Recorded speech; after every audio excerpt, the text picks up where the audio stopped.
Bhojpuri film industry के सलमान शाहरुख कहे जाने वाले मनोज तिवारी और रवि किशन अपने फिल्म के साथ राजनीति में भी खूब चर्चा में रहते हैं। रिंकिया के पापा जैसा हिट देना हो या विपक्ष के खिलाफ बयान देना हो, मनोज तिवारी कहीं नहीं चूकते। ठीक इसी तरह भोजपुरी डायलॉग जिंदगी झंड बा फिर भी घमंड बा को पूरे देश में हिट कराने वाले रवि किशन भी आज किसी पहचान के मोहताज नहीं है। पर वो कहते हैं ना कि एक म्यान में दो तलवार रहते हैं तो खटपट तो होना ही है।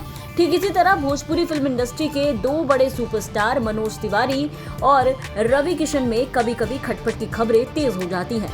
हालांकि दोनों इस बात को खुले में कभी नहीं मानते, पर कहते हैं ना कि इशारों इशारों में हाले दिल का पता चलता है।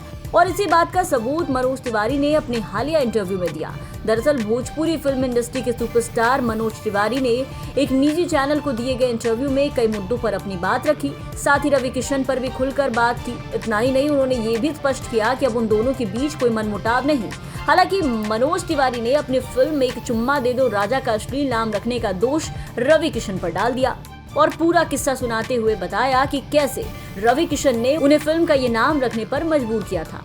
और मनोज तिवारी ने क्या कुछ कहा, चलिए आपको बताते हैं। मनोज तिवारी से जब हाल ही में एक निजी न्यूज चैनल ने फिल्म का अश्लील नाम रखने पर सवाल किया तो उन्होंने कहा कि इसका जवाब आप रवि किशन जी से मांगना। अब क्या बोलूं, कुछ बोलूंगा तो बवाल हो जाएगा। मैं इस नाम के पक्ष में नहीं था। ये फिल्म मैंने प्यार किया में सलमान खान के साथ अभिनय करने वाली भाग्यश्री जी ने बनाई थी। उनके इस फिल्म में दो मुख्य किरदार थे, एक किरदार गांव का था और दूसरा किरदार मुंबई के दूध वाले का। एक में रवि किशन ने दूध वाले की भूमिका निभाई थी। मनोज आगे बताते हैं कि यूं तो पूरी फिल्म बहुत अच्छी है, लेकिन फिल्म के अंत में लड़की कहती है अगर आप परेशान नहीं हैं तो मेरे गालों पर एक किस दे दो।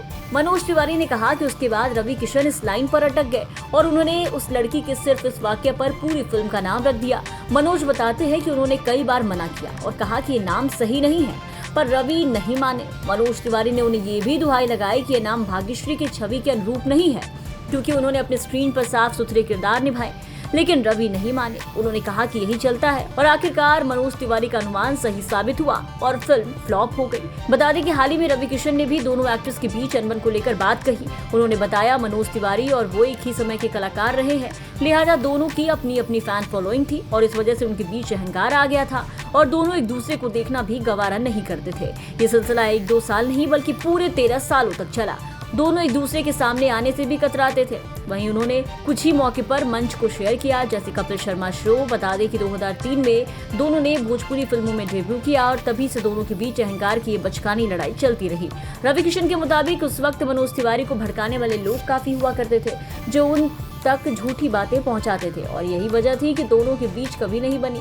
खैर फिलहाल दोनों ने लड़ाई खत्म करने का दावा किया है, पर आज भी जब एक दूसरे का जिक्र करते हैं तो खटास साफ दिख जाती है। ब्यूरो रिपोर्ट, बिहार तक।